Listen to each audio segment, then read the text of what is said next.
Apps, empresas que cambian el mundo.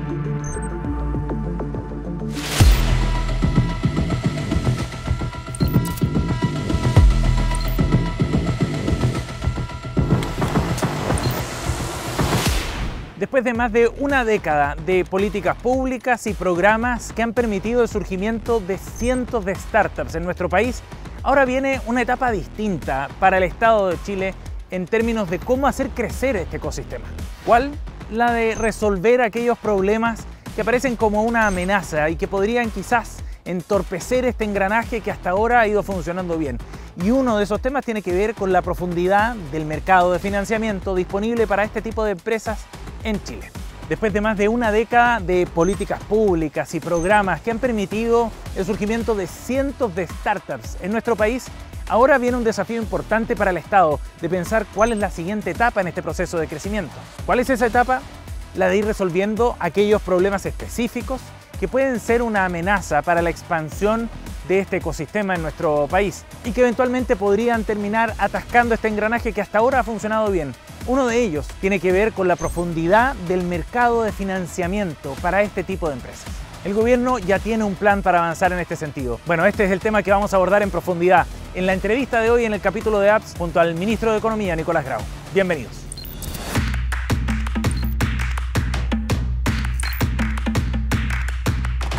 Ministro, gracias por estar con nosotros en esta temporada de Apps. Muchas gracias a ti, Sebastián, por invitarnos. Bueno, ministro, llevamos muchos capítulos hablando sobre el ecosistema emprendedor. Hay mucho entusiasmo, se ve, hay muchos desafíos y oportunidades por delante. ¿Cuál es la mirada que tiene usted respecto al momento que está viviendo el ecosistema de emprendimiento aquí en Chile? Yo creo que es un momento que tiene dos tiempos. Por un lado, es un sector que viene saliendo de una situación difícil, 3 años complejos, que se expresa en problemas de liquidez, en problemas para haber podido cubrir sus obligaciones tributarias en algunos casos. Muchas empresas que se vieron muy dificultadas, pensé turismo y otros espacios en general, y por otro lado muchas oportunidades. Tenemos una larga tradición de startup que ha sido bastante exitosa, que el tema es cómo lograr un salto mayor cuando están cerca de poder escalar. Sí. Y también cómo adaptarse a las necesidades que tiene el país en términos de transición hacia una economía verde. Entonces, estamos entre esos dos tiempos. Nuestro gobierno ha hecho un esfuerzo muy grande por apoyar a las empresas en salir de esa situación más compleja en términos contables, por ejemplo, con la ley de alivio de deuda tributaria que les permite repactar con la Tesorería General de la República en condiciones muy favorables. Y estamos tratando de abordar temas más estructurales, como los problemas de liquidez y problemas de acceso a mercado. Ministro, ¿y qué rol juegan este tipo de empresas, startups, scale-ups de base tecnológica, de rápido crecimiento en ese proceso de transformación de la economía? Bueno, una de las cosas que ha ido cambiando en el último tiempo es que, a diferencia de antes, en que el grueso de la innovación ocurría en las empresas más grandes, estamos viendo un fenómeno mundial y también en Chile en que ocurre innovación en empresas de menor tamaño. Juegan por lo tanto un rol fundamental en ayudarnos a hacer esta transformación productiva, que se expresa en muchas cosas. Hemos visto incluso noticias muy interesantes de empresas de mayor tamaño que le plantean desafíos a empresas pequeñas, por ejemplo, para utilizar mejor el agua, que es un desafío medioambiental. Y estas empresas pequeñas, creativas, son capaces de resolverle eventualmente ese problema. ¿Cuál es el desafío que ellos tienen?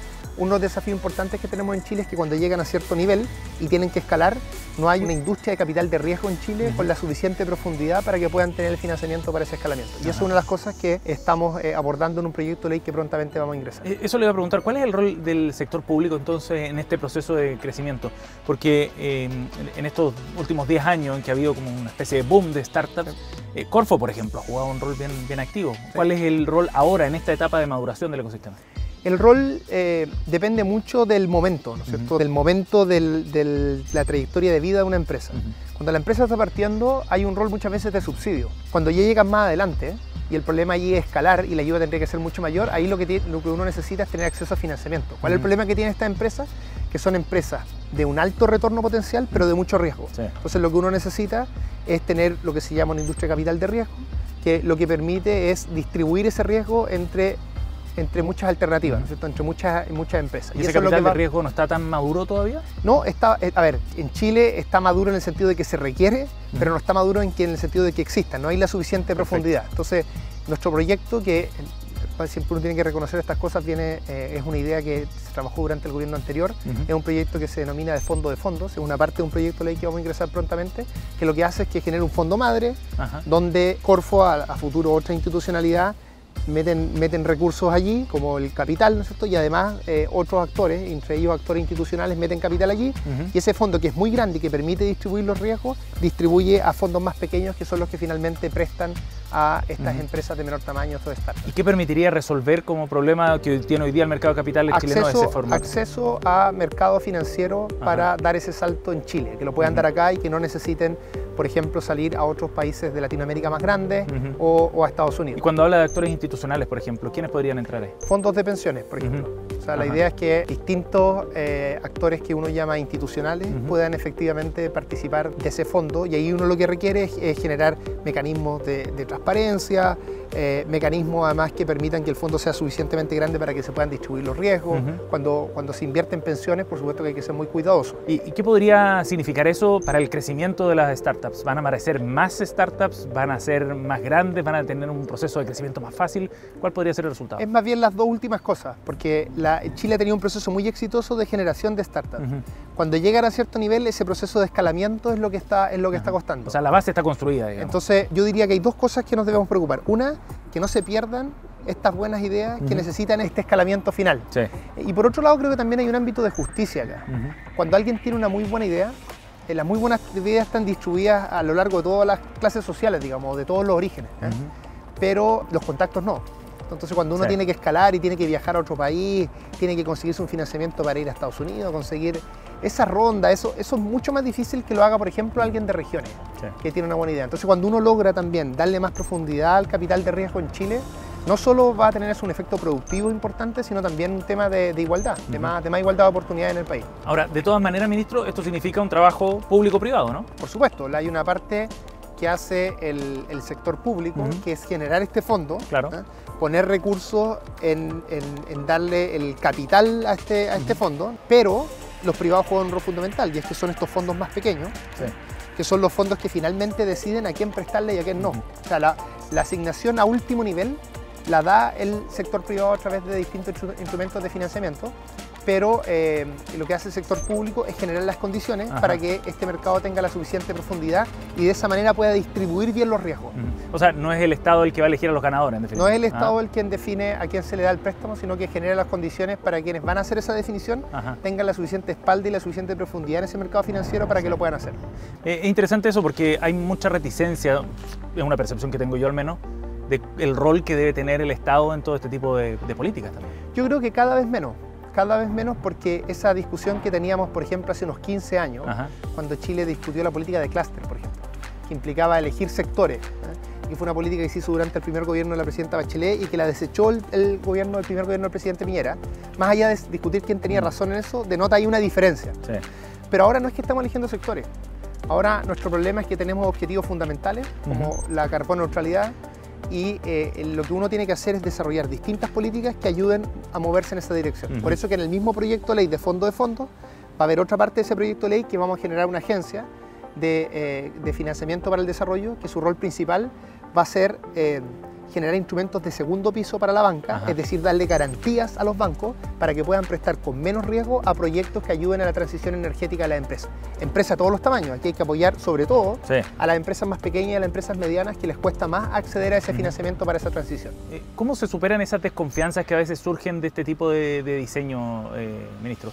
Desde el punto de vista del momento que está viviendo Chile en particular, se lo pregunto, porque venimos de años en los que ha habido una intensa discusión pública respecto a hacia dónde estamos encaminados, cómo llegamos hacia el desarrollo, ¿no?, como gran objetivo, y en esa discusión surgen esas tensiones precisamente entre lo público y lo privado. ¿Cómo usted se debate? A ver, lo primero es que yo creo que nos ayuda la realidad, que nos impone desafíos muy complejos y que tenemos que abordar. Lo segundo es con mucho diálogo y partir por los aspectos en los que tenemos acuerdo. Aquí el sector público no está reemplazando al sector privado, eso es bien importante entender.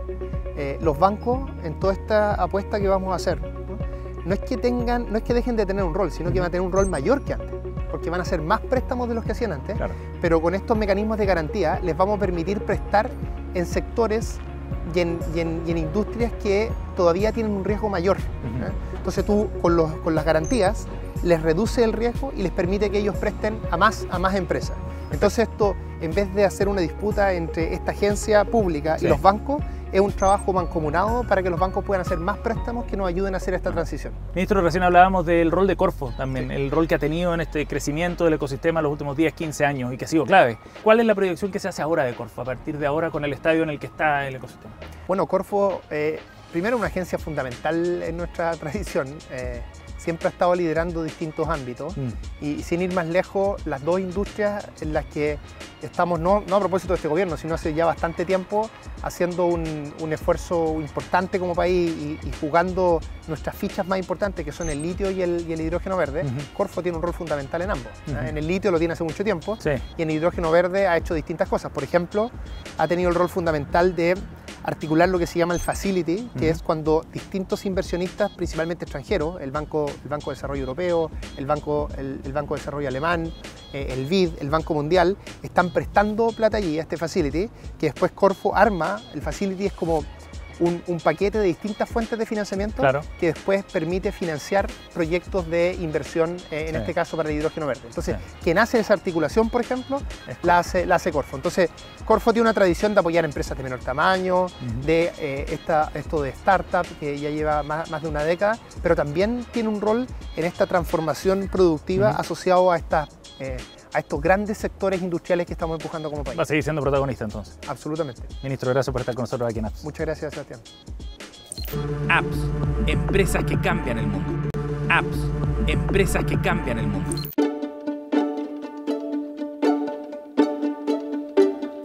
Desde hace un tiempo que la digitalización se ha convertido en un paso obligatorio para cualquier empresa, da lo mismo el rubro o el tamaño de ella. Sencillamente es necesario hacerlo en estos tiempos. Y es ahí donde la empresa AIM Manager detectó una oportunidad. Esta startup creó una herramienta móvil que lo que permite es que a distancia se pueda hacer un seguimiento de todos los procesos relacionados a inmuebles comerciales, garantizando la trazabilidad y también el seguimiento de los procesos operativos. Esta es la historia de AIM Manager.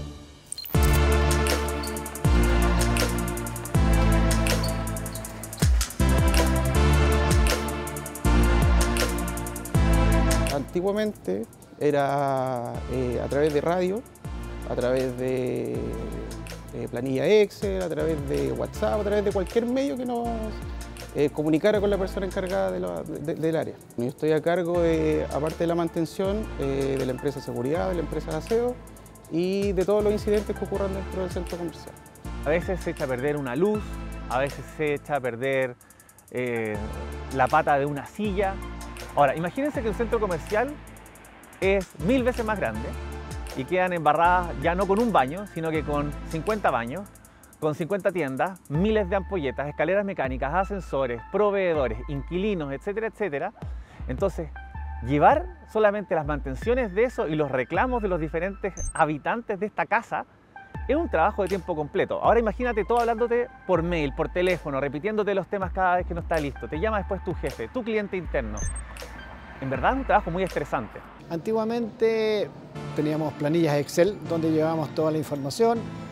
Cuando teníamos que hacer un reporte de algún incidente, utilizábamos nuestra plataforma de WhatsApp, lo que no nos permitía tener trazabilidad y tener más información. Hoy día con esta plataforma la recomendamos, dado que el tiempo de respuesta la estamos permanentemente monitoreando. Mi nombre es Gert Findel y soy el fundador de AIM Manager. Es una solución para la industria del retail que combina por un lado las buenas prácticas de expertise dentro de la eficiencia operacional y una plataforma tecnológica que nos ayuda a llevar el día a día y la gestión de esta operación en terreno del retail. Hola Álvaro, Hola, ¿cómo hola. estás? Bien, bien, gracias a ustedes. ¿Cómo están? Muy bien. Oye, ¿cómo está funcionando la herramienta? La herramienta, no, bastante bien, la verdad es que lo estamos ocupando harto. Buenísimo. Bastante ¿Vamos a bien. verlo en terreno? Sí, vamos, encantado. Acá tenemos, por ejemplo, la escalera está detenida. ¿Qué tenemos que hacer? Abrir la aplicación AIM, se escanea el código QR y se genera un incidente.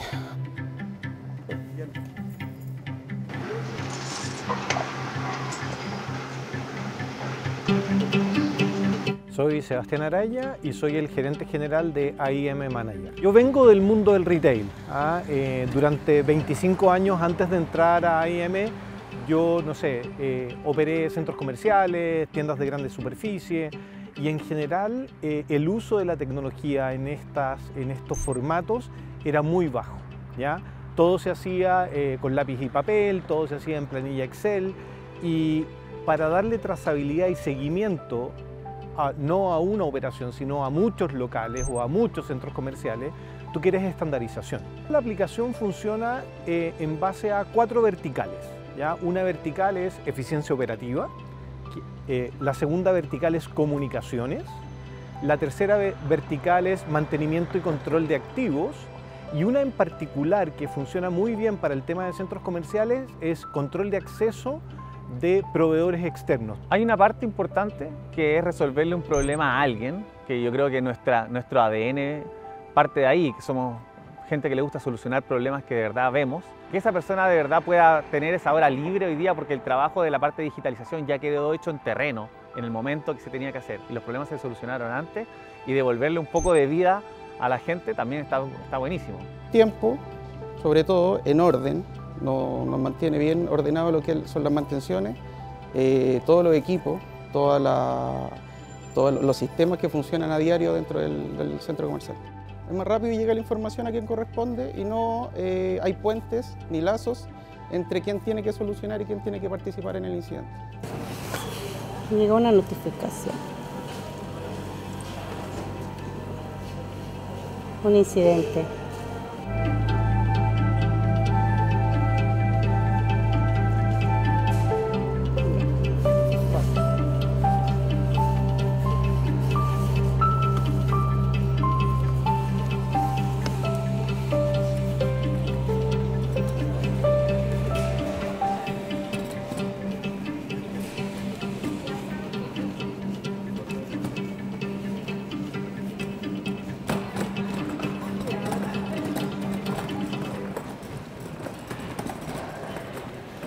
Como grupo trabajamos aproximadamente hace 3 años. El resultado ha sido muy bueno.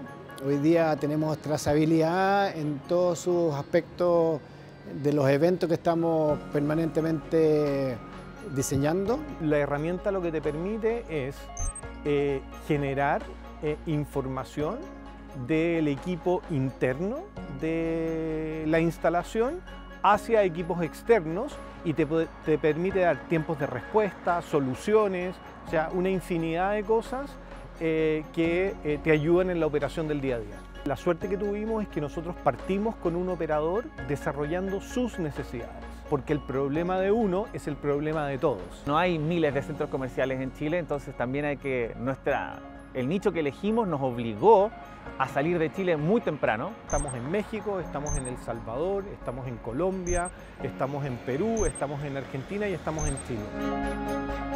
Quizás hay otra gente que quiere cambiar el mundo y tratan de apuntar a problemas gigantes. Nosotros queremos cambiar el mundo de los colaboradores, hacer mucho más simple y eficiente su trabajo.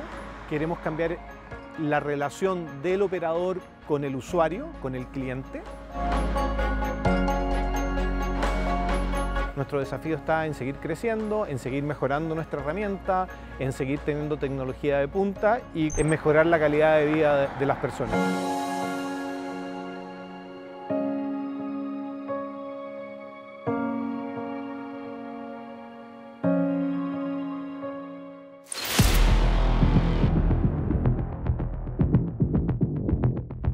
De la mano de una serie de cambios tecnológicos, lo que se esperaba es que nuestros niveles de productividad aumentaran y que trabajar de alguna manera fuera un poco más fácil.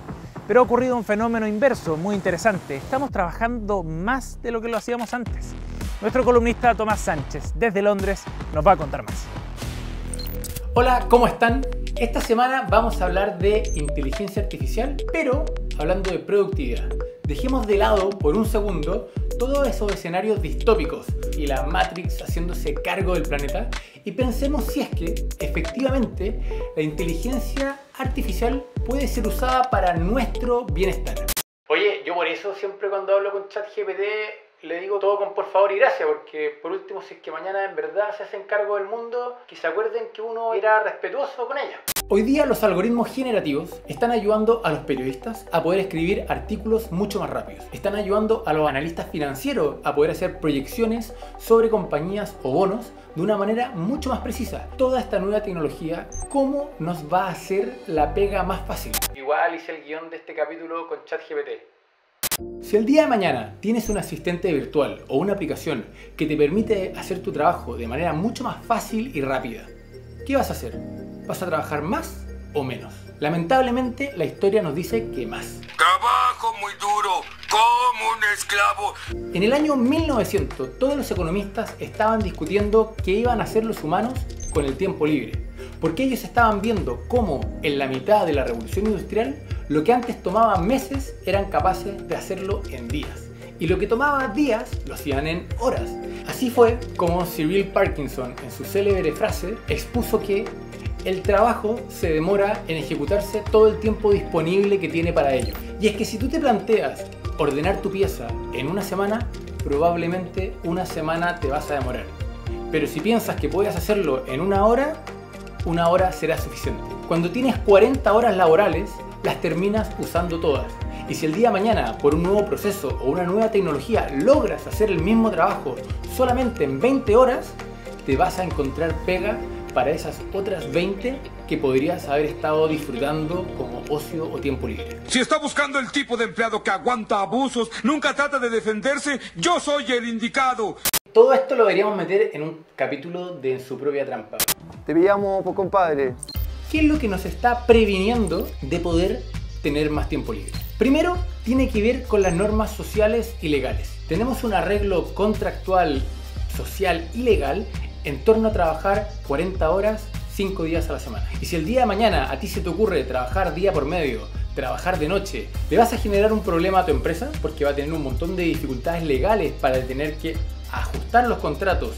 Y por otro lado, más de uno te va a echar una broma con que está siendo flojo o que está haciendo algo. Nos damos cuenta de que la inercia cultural y legal es sin duda un obstáculo para tener más tiempo libre. El segundo factor tiene que ver con que todo este arreglo que estamos hablando de manera simple y genérica no es tan simple. Hace 100 años atrás, los mayores cambios de productividad se dieron en el mundo de la manufactura, pero en las últimas décadas se dio en el mundo de los servicios. Los profesores, por ejemplo, si bien pudieron hacer su trabajo de manera más eficiente gracias a la tecnología, no cambió brutalmente su productividad porque ellos siguen necesitando pasar una cierta cantidad de horas con los alumnos para poder hacer bien su trabajo.